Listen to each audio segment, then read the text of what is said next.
My days as a librarian in this small coastal town have always carried a certain hush. I'm in my 60s now, surrounded by shelves that creak softly under the weight of forgotten stories. The air tastes of dust and aged paper, settling on my skin like a fine veil. Each morning I arrange the returns with careful hands, my life a series of quiet routines that keep everything in place. But beneath it all, desires I've buried deep stir sometimes, hidden away to fit the shape of what was expected. No room for the pull I felt long ago, the questions I never voiced. This week I drove to a remote retreat for a book conference, the road narrowing as the sea came into view. The cottage waited at the edge of the cliffs, waves whispering below. As evening settled, snow started to fall, soft flakes catching in the salt wind. The drive up the winding coastal road felt like slipping into another world. I'd left the town behind at dawn, the familiar streets giving way to cliffs that dropped sharp into the gray ocean. Salt air rushed through the cracked window, sharp and briny, tangling in my hair. My hands gripped the wheel tighter on the curves, the engine humming steady against the rising wind. It was rare for me to leave like this. Just me, a suitcase of sensible clothes, and a stack of notes for the conference panels. Solitude suited me, or so I'd told myself for decades. The road twisted higher, pines bending low, until the retreat sign appeared, weathered wood, promising quiet reflection amid the stacks. I arrived as the light began to fade, tires crunching on gravel. The main lodge buzzed with early arrivals, voices murmuring over coffee, but I kept to the edges, checking in with a nod. The clerk's face tightened as she tapped at her computer. "Overbooking," she said, apologetic. "The single rooms were gone. You'd have to share a cottage." I felt a flicker of unease, but nodded. It was just a few nights. Practicality over comfort. The cottage sat a short walk from the lodge, nestled among dunes, its windows glowing against the dusk. I pushed open the door, the hinges sighing, and stepped into warmth from a small stove. My bag thumped down by the door. Then I saw her. She was already there, broad-shouldered, moving with the steady grace of someone used to labor. A retired teacher, she introduced herself later as Eleanor, her voice low and even. Her hands were calloused, rough from years of gardening, nails short and practical. She turned from the window, silver-streaked hair catching the lamplight, and offered a small smile. Broad in the shoulders, solid through the middle, she wore a flannel shirt rolled to her elbows, faded jeans tucked into boots, still dusted with road salt. I watched as she unpacked, her movements deliberate. She pulled a wool sweater from her bag, folding it neatly over the armchair. A faint scent of earth clung to her, damp soil and something green, like herbs after rain. It cut through the cottage's musty air, grounding and unexpected. She glanced up, catching my eye, and I looked away, busying myself with my own bag. The space felt smaller already. 2 single beds pushed against opposite walls, a shared table between. She set a kettle on the stove soon after. "Tea?" she asked, her tone polite, like we'd agreed to this. I nodded, grateful for the ritual. We sat at the small table as it steeped, steam rising in lazy curls. "The weather's turning," she said, peering out at the gathering flakes. "Unusual for the coast this early." "Yes," I replied, cup warm in my palms. "Makes the drive up here feel longer." We spoke of the road, the conference schedules, nothing deeper. Her eyes crinkled at the corners when she laughed softly at the clerk's harried face. Mine stayed on the window, tracing the snow's descent. But as the kettle cooled, my mind wandered to what I'd left unsaid back home. Youthful regrets flickered like shadows. Nights alone after family gatherings, the weight of their expectations pressing me into silence. A girl in high school whose hand I'd almost held, the pull I denied to keep peace. Eleanor stirred her tea unaware, and I wondered if she carried her own quiet burdens. The storm built as night fell, wind rattling the panes, snow piling against the door. We were trapped inside, the world outside, blurring white. I settled into the armchair by the small fireplace, the flames already licking at the logs Eleanor had stacked earlier. The chair's cushions sagged under me, worn from years of use, and I pulled my book from my bag, a volume on forgotten coastal histories, its pages yellowed and familiar. It became my shield right away, held close to my chest, like armor against the unfamiliar closeness of another person in the room. The fire popped softly, sending sparks up the chimney, and I stared at the words without reading, my eyes tracing lines that blurred. Eleanor moved through the space with quiet purpose, claiming the other side of the cottage without crowding. She unwound her scarf from around her neck, letting it drape over the back of her bed.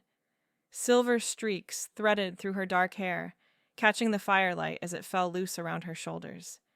She was older than I'd first thought, lines etched at her eyes from squinting into sun or wind, her frame solid from a life outdoors.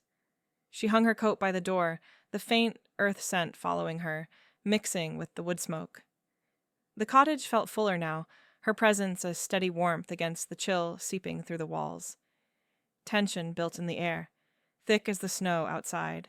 The flames crackled, a low rhythm that underscored the wind's howl, rattling the window panes like insistent fingers. Each gust pressed against the glass, blurring the white world beyond into a swirling void. I shifted in the chair, the book's spine digging into my palms. My heart beat a little faster, not from the storm, but from the way the room shrank around us. Two women, strangers by circumstance, sharing breath in this confined space. The fire's heat reached my face, flushing my cheeks, while a draft snaked under the door, cooling my ankles. My mind drifted to the life I'd built alone. Lifelong single, that's what they'd call it back home. Practical, devoted to the library's quiet order. Family expectations had shaped it all. The aunt who nodded approval at my spinster ways, the cousins who married young and filled Sundays with noise. No questions asked about why I never brought anyone home, why my evenings ended with books instead of company. I'd buried the pull toward women deep, in the years when whispers could ruin a name. A college friend whose laugh lingered too long in my thoughts. A touch at a gathering I pulled away from. Regrets flickered like the fire's shadows, warming nothing. Eleanor sat on the edge of her bed, unlacing her boots with slow pulls. She glanced at the window, then back to the flames. "The storm's picking up," she said, her voice cutting the quiet. "Makes you feel small, doesn't it?" I nodded, my throat tight. "It does." She paused, boots thumping softly to the floor. "I came here to clear my head," she added. "Quieter now, after my husband passed last year." Her voice caught, just a slight hitch, like a snag in wool. Widowed young, relatively, though we're neither of us young anymore. The word hung there, raw and unadorned. I looked up from my book, meeting her eyes for the first time without the barrier of polite distance. They were dark, steady, holding a grief that mirrored something in me. The silence grew heavier, pressing down like the snow's weight on the roof.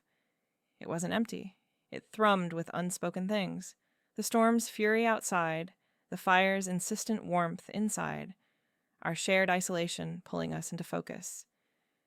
My fingers loosened on the book, just a fraction, as if the quiet demanded I see her, really see her, in the flickering light. The power flickered then, the lights overhead buzzing once before, dimming to a stutter.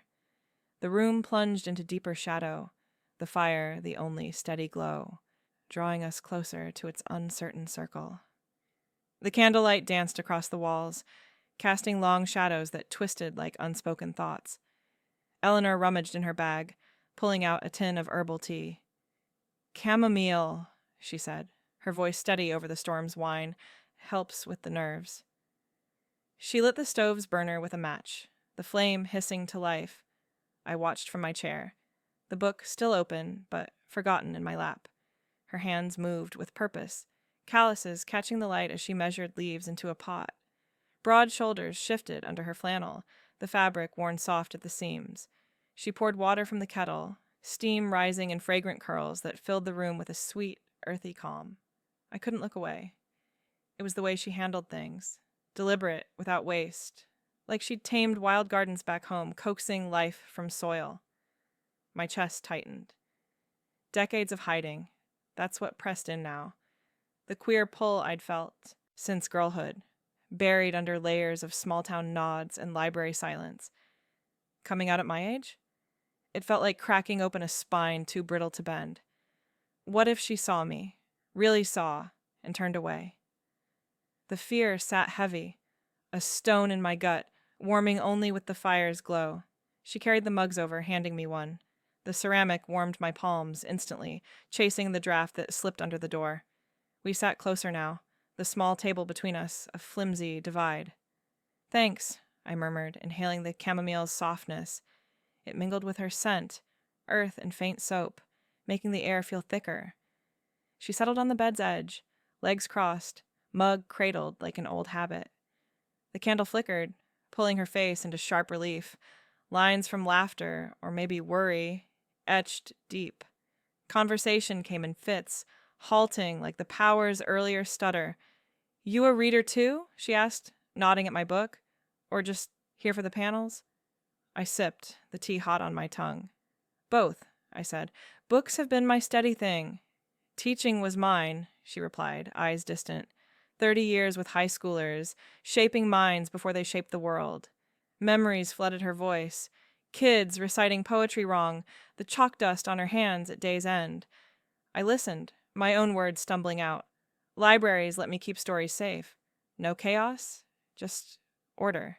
She smiled faintly. Sounds peaceful, but lonely sometimes? The question hung, simple yet sharp. I gripped the mug tighter, the warmth seeping into my skin. A chill drafted from the window, raising gooseflesh on my arms. Lonely? Yes. But safe. We traded fragments then, her classroom tales of stubborn debates, my shelves of patrons who borrowed escapes, but returned to the same lives. Her laugh came low, rumbling like distant thunder, easing the knot in me just a touch. Yet underneath, my mind raced. What if I said it? The truth of who I'd loved in silence, the women glimpsed in passing, touches denied, the fear coiled deeper, a lifetime's restraint whispering, "Stay quiet." She set her mug down, reaching into her pocket, pulled out a worn photo, edges frayed. My husband, she said softly, passed last spring. Garden was his pride. Taught me everything. She held it out, the image small in her rough hand, a man smiling amid blooms, her arm linked in his. I leaned forward, but my fingers tightened on the book instead, spine digging into my thigh. The sight hit like a draft, cold reminder of paths taken, lives built on what was allowed. He looked kind, I managed, voice thin. She nodded, tucking it away. Was kind. Left a hole, but the earth keeps turning. The warmth in my hands contrasted the chill snaking up my legs, the room's edges sharpening in the candle's unsteady light. We sat like that, tea cooling, words trailing off. My heart thudded, uneven. Hiding felt heavier here, with her steady gaze pulling at threads I'd long secured. I shifted, the book's pages rustling under my thumb. Something slipped free. A folded note, yellowed, and crisp, tumbling to the floor. I bent to retrieve it, unfolding slowly. Faded ink stared back, words from decades ago, scrawled in a young hand. Meet me by the stacks after closing. I felt it too. A hint of past love, the girl from high school whose eyes had lingered, whose hand I'd almost taken before fear won. My breath caught. Eleanor watched, curious. What's that? She asked, leaning in. The note trembled in my fingers. Buried feelings rose, sharp as the draft, demanding air. I met her eyes, the confession building like storm clouds. I loosened my grip on the book then, the leather cover slipping from my fingers like a sigh I'd held too long. The note crinkled in my palm, its edges brittle under the candle's glow. Eleanor's question hung between us, soft but insistent. I glanced at her, the firelight flickering in her eyes, turning them deep pools of amber. My throat tightened. The words on the paper blurred for a second, not from tears, but from the weight of pulling them into the open. It's an old note, I said, my voice barely above the wind's low moan outside. I unfolded it fully, the paper whispering against my skin. The ink had faded to a ghostly blue, but the message held, "Meet me by the stacks after closing." I felt it too. From a girl in high school, her name lost to time, but the pull not. I read it aloud, hesitant, each word tasting like dust from shelves I'd never disturbed.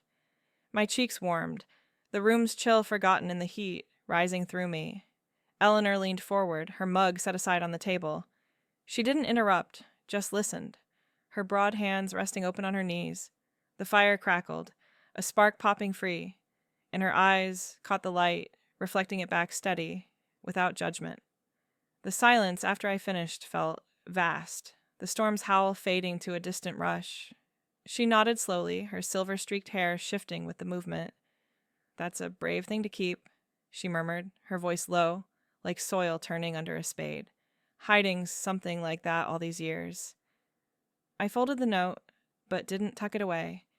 My fingers traced its folds, the paper rough against my calluses from shelving books day after day. The confession built in my chest, tight as a knot in old rope. "I never answered her," I admitted, meeting her gaze again. The candle flame danced, pulling shadows across her face, softening the lines around her mouth. Societal pressure, they called it back then. Family eyes everywhere, whispers if you stepped wrong. I chose restraint, buried it deep under routines and quiet days. Lifelong, really. No one knew. Not even me some days. The words spilled out halting, each one loosening something inside. The air between us thickened, scented with chamomile and the faint smoke from the fire. Eleanor's breath came even, but I saw her shoulders ease as if my truth eased hers too. She shifted on the bed's edge, her knee brushing the table's leg, close enough that I felt the shift in the room's warmth. "I understand that," she said, her tone guarded but cracking open. "More than you might think." She paused, glancing at the window where snow pressed against the glass, a white veil sealing us in. Her hands clasped together, knuckles whitening briefly before relaxing. "My marriage?" It was steady, comfortable in its way. He was kind, built us a life with gardens and Sunday suppers. But there were attractions I suppressed. For the family, the town, girls in college whose laughs stayed with me longer than they should. A neighbor, once, her hand on my arm during a harvest fair. Electric, but I pulled back. Feared the fallout. The what-ifs piled up like unsown seeds. Her voice caught on the last words, raw as the draft slipping under the door. I felt it then, the pull mirroring mine, a shared undercurrent in the candle's unsteady light. We were closer now, the small table no barrier. As she leaned in to take her mug again, her knee brushed mine under the wood, accidental at first, a firm warmth through my skirt. It lingered, neither of us moving away. My pulse thudded in my ears, louder than the wind. The touch grounded me, yet stirred the buried heat I'd denied for decades. I wanted to reach out, to let my hand cover hers on the table. The note burned in my lap, a talisman urging me forward. But fear coiled back in, sharp, familiar. What if this was just the storm talking? What if dawn brought regret, her turning away like so many expectations had? I pulled my knee back, the space between us widening by inches. The chill rushed in, cooling the spot where we'd touched. "I'm sorry," I whispered, my voice thin. It's too much. Too late for things like this." Eleanor didn't retreat. Her eyes held mine, steady in the firelight, reflecting not just flames, but something warmer, deeper. She set her mug down again, deliberate. "Too late?" she echoed, a hint of grit in her tone, like earth under nails. "We've both waited long enough for too late to define us." Her hand moved then, not to touch, but to rest near mine on the table, close, inviting, without force. The proximity hummed, the air heavy with unsaid possibilities. My breath shallowed, the room shrinking to just us, the candle's glow, the storm's insistent press. We talked more after that, words weaving through the night like threads in a loom. Vulnerabilities traded like fragile books, my solitary evenings cataloging regrets, her garden as escape from a life half-lived. The fire died to embers, but the warmth between us built, tentative. Her knee found mine again under the table, this time deliberate, a quiet claim. I didn't pull away. The try-fail cycled in me. Lean in, then doubt. Confess more, then silence. But each exchange chipped at the restraint. The note, a spark igniting what I'd shelved. The power stayed out, the cottage growing cooler as hours passed. The single beds waited, but the space between them felt vast, yet necessary. Night deepened. The storm, unrelenting, forcing us toward the intimacy of shared warmth under one blanket. I glanced at the window, snow piling higher, sealing our choice. Word count, 100. The bed stretched out before us like a vast plain, crisp sheets tucked tight under the weight of a single heavy blanket. It was meant for one, really, but the storm's chill had decided otherwise. We climbed in, side by side, the mattress dipping under our weight, pulling us closer than either wanted to admit. The wool blanket scratched lightly against my skin as I pulled it up, its thickness trapping the faint warmth from the dying fire. The room had cooled, drafts whispering from the corners, but here, under the cover, the air grew thick, confining. Every shift rustled the sheets, a reminder of the space we shared, or didn't.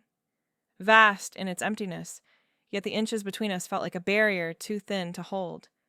I lay rigid on my side, facing the wall, the pillow firm under my cheek. My heart thudded against my ribs, a steady drum that echoed in the quiet. Each beat pressed outward, as if trying to escape the cage I'd built around it all these years. The note lay on the bedside table now, folded neat, its presence a quiet accusation. Eleanor's breathing came even from behind me, slow and measured, but I felt her awareness, the way the mattress held our outlines. The storm outside battered the cottage, wind howling like regrets I'd long ignored. My fingers clutched the sheet's edge, knuckles whitening. This closeness, it terrified me. What if the night revealed too much? What if dawn stripped it away? She shifted first, the bed creaking softly. The movement sent a ripple through the mattress, brushing her arm against mine. Accidental, or so it seemed. That note, she said, her voice breaking the silence like a pebble in still water. Soft, probing, without pressure. What did it mean to you, really? Her words hung there, warm in the cool air, scented faintly with chamomile from the tea we'd shared. I turned my head slightly, not fully, just enough to feel the heat of her near the back of my neck. The question pulled at me, unraveling threads I'd tied tight. I swallowed, the sound loud in the dim room. The candle had burned low on the table, its flame a small flicker casting shadows that danced across the ceiling. It meant possibility, I whispered, my voice rough from disuse. A chance I never took. That girl, she saw something in me I wouldn't let myself see. And I've carried it, folded away, like a bookmark in a life half read. My heart hammered harder, ribs aching with the force. Eleanor's silence stretched, but it wasn't empty. I felt her listening, her body still but attentive, the blanket's weight connecting us. She moved again, deliberate this time. Her hand brushed mine under the covers. An accidental graze at first, her fingers trailing over my knuckles as she adjusted the sheet. Warm, calloused, rough from earth and time. The touch lingered, electric, sending a jolt up my arm. I froze, breath catching. Neither of us pulled away. Instead, her fingers curled slightly, deliberate now, tracing the back of my hand with a slow pressure, like testing soil before planting. The sensation grounded me, yet stirred the storm inside. Desires buried under decades of restraint now rising like silt in disturbed water. My skin tingled where she touched, the chill of the room forgotten in that point of contact. I know that weight, she murmured, her voice closer, breath warm against my shoulder. Carrying what you can't say. Feels like holding back a flood. Her thumb stroked once, gentle over my wrist. I turned then, fully, the bed shifting under me, our faces inches apart in the low light, her eyes dark pools reflecting the candle's glow. Silver streaks in her hair caught the flame, softening her features. The air between us hummed, thick with the scent of wool and faint earth from her skin. My pulse raced, but I didn't retreat. Instead, my fingers turned, lacing loosely with hers, deliberate. The calluses on her palm rasped against mine, real and unyielding. I've been waiting a long time for this, I confessed, the words tumbling out like pages from an old book. My voice cracked, raw in the quiet. For someone to see me, not the librarian, not the spinster aunt, just me. The pull I've hidden since I was young, buried under shelves and silence. Nights alone, wondering if it was too late. Tears pricked my eyes, but I held her gaze. Her hand tightened in mine, a squeeze that anchored me. The storm outside raged, rain mixing with snow now, pattering against the window like insistent questions. But here, under the blanket's confine, time slowed. Eleanor didn't speak at first. She searched my face, her breath mingling with mine, warm and steady. Then she leaned in, slow, giving me space to pull back. I didn't. Her lips met mine gently, a brush at first, tasting of chamomile and something deeper. Earth after rain, honest and unhurried. Soft, patient, like she'd waited too. The kiss deepened fractionally, her free hand coming to my cheek, thumb tracing my jaw with the same deliberate care as her garden work. My body responded, leaning in, the vast bed shrinking to this point of connection, heart thudding wild now, but not in fear, in release. Her lips parted slightly, inviting, and I met her there, the touch a quiet unraveling. Doubt cycled through me then, sharp as a draft. What if this was the storm's illusion? What if morning brought the weight of lives too settled, regrets too deep? I froze mid-kiss, pulling back an inch, my hand slipping from hers. The cool air rushed in, chilling the space between. "Eleanor," I whispered, voice trembling. "This... us? It's real?" My ribs ached, heart still pounding, the blanket suddenly heavy. She didn't let go entirely. Her hand found my waist, instead resting light, warm through my nightgown. "As real as this storm," she said, her tone low, gritty with emotion. "And I've hidden too. But pulling back now? That'd be the real regret." The pull won. I leaned in again, closing the gap, our lips meeting softer this time, exploratory. Her hand at my waist tightened, drawing me closer, bodies aligning under the blanket's weight. The kiss built, touches deliberate, her fingers threading into my hair, mine tracing the line of her shoulder, feeling the strength there, broad and unyielding. Doubt flickered, but each press of her lips chased it, the chamomile taste lingering, sweet and calming. We moved together, slow, the bed's confines no longer vast but intimate, a shared world. My heart thudded against her chest now, rhythms sinking in the dark. The storm howled on, but inside, warmth spread, thawing what I'd frozen for years. Her hand slid down my arm, deliberate, calluses grazing skin, sending shivers that had nothing to do with cold.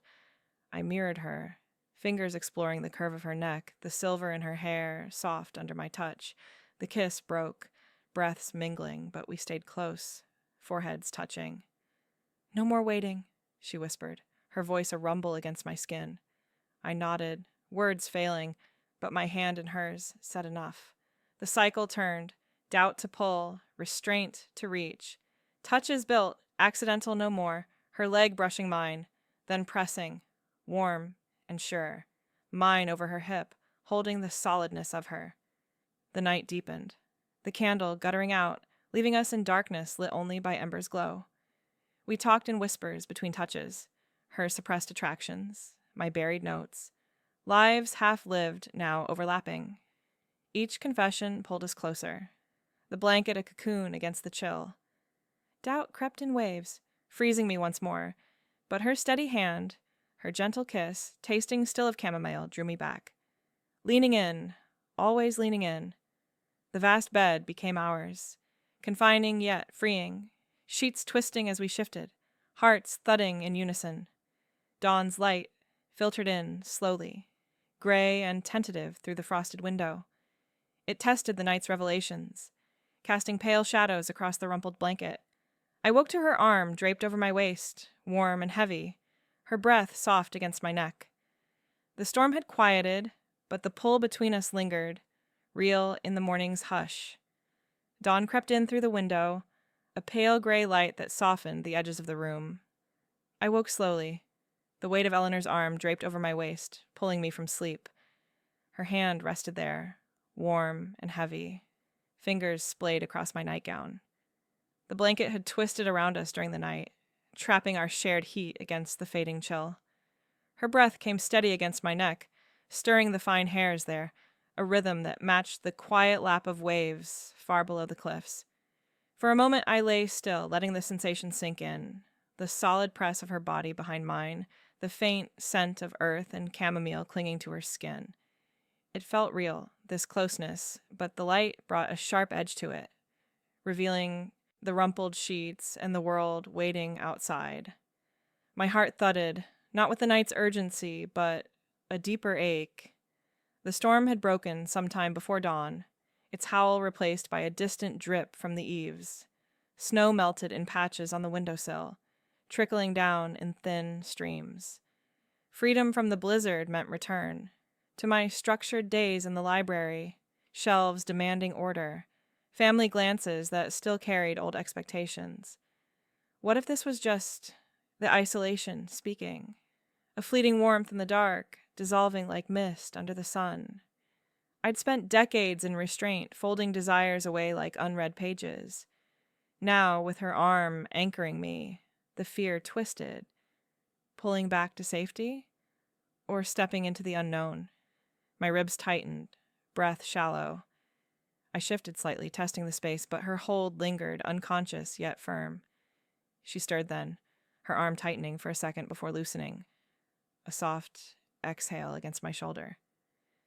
"Morning already," she murmured, voice thick with sleep, rough like gravel under boots. Her hand slid away, leaving a cool absence on my waist. I turned to face her, the bed creaking under the movement. Her eyes opened, dark and unguarded in the half-light, silver streaks in her hair tousled from the pillow. Lines creased her forehead, not from age alone, but the weight of waking to this. We lay there, inches apart, the blanket pooled between us. The room smelled of embers and damp wool, the air cooler now without the storm's fury to warm it. I searched her face, my own pulse steady but insistent. Last night. It wasn't just the snow, was it? My words came quiet, testing. She propped herself on an elbow, the mattress dipping, her flannel nightshirt rumpled across broad shoulders.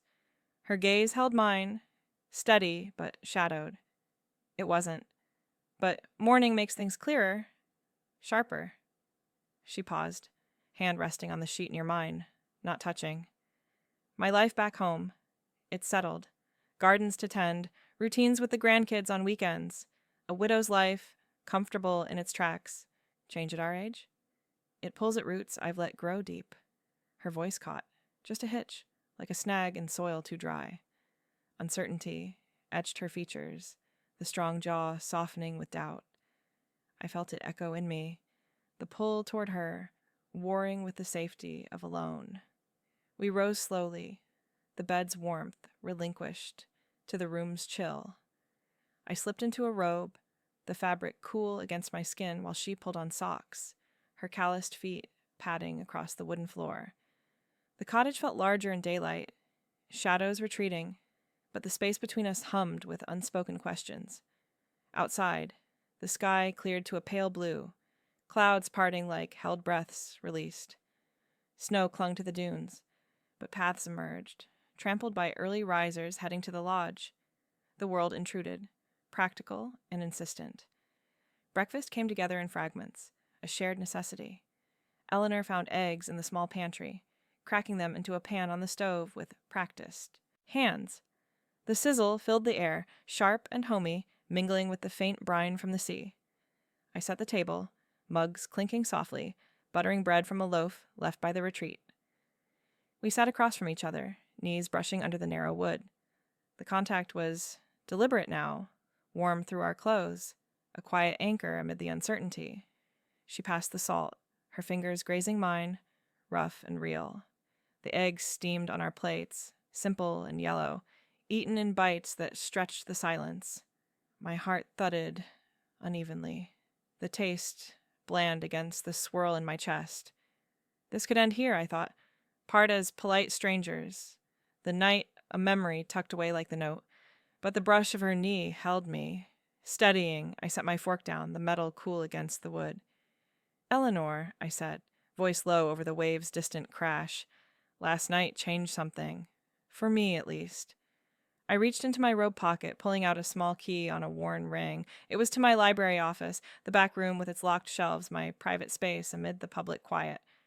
No one's been there like this. Not in years. I slid it across the table, the metal scraping softly.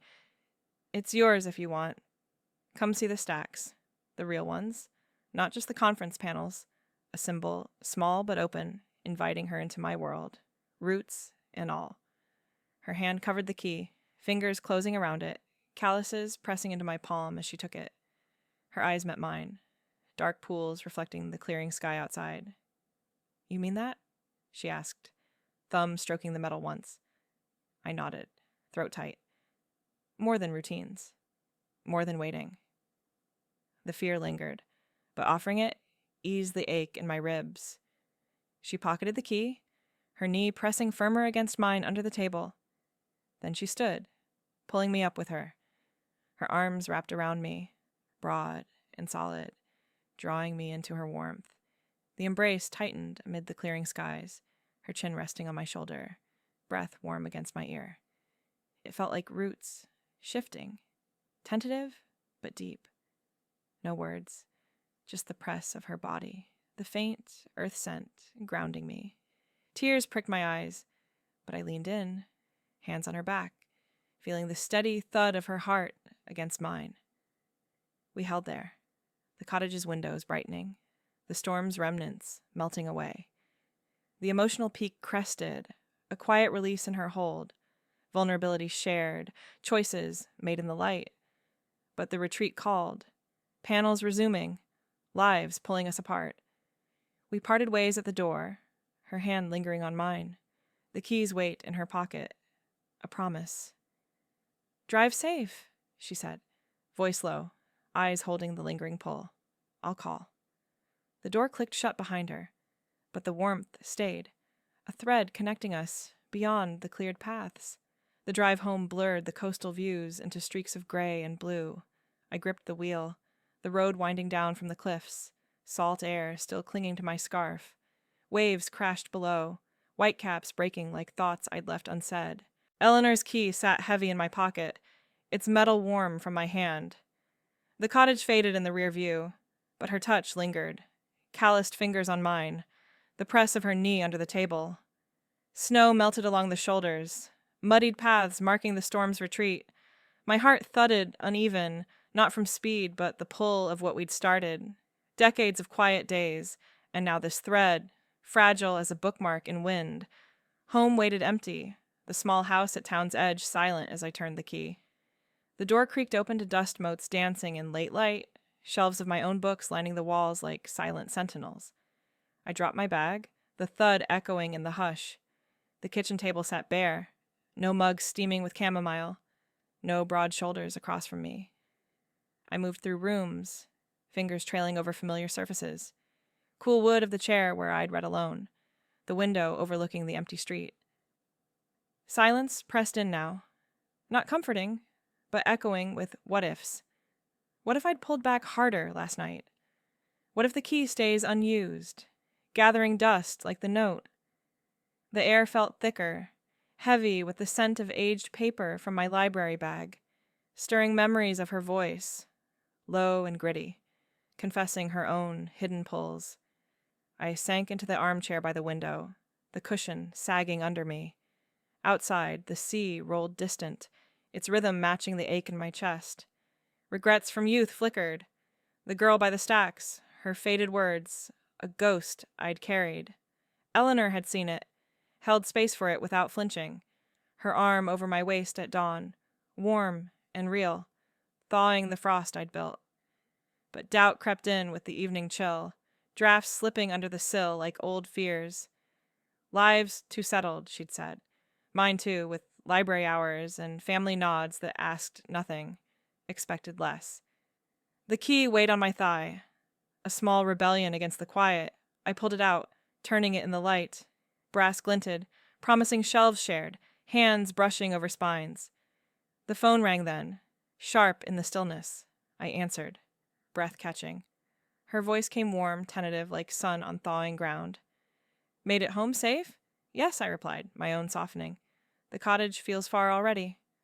A pause, then her laugh, low and rumbling. It does. But that key, it's burning a hole. We'll make it work. One step. Her words wrapped around me, easing the echo. I pictured her garden, hands in soil, roots shifting for this new growth. We talked fragments, conference panels wrapping, drives ahead.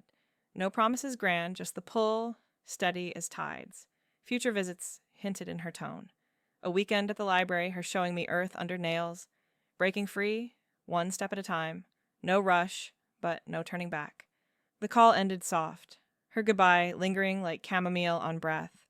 I hung up, the silence fuller now, laced with anticipation.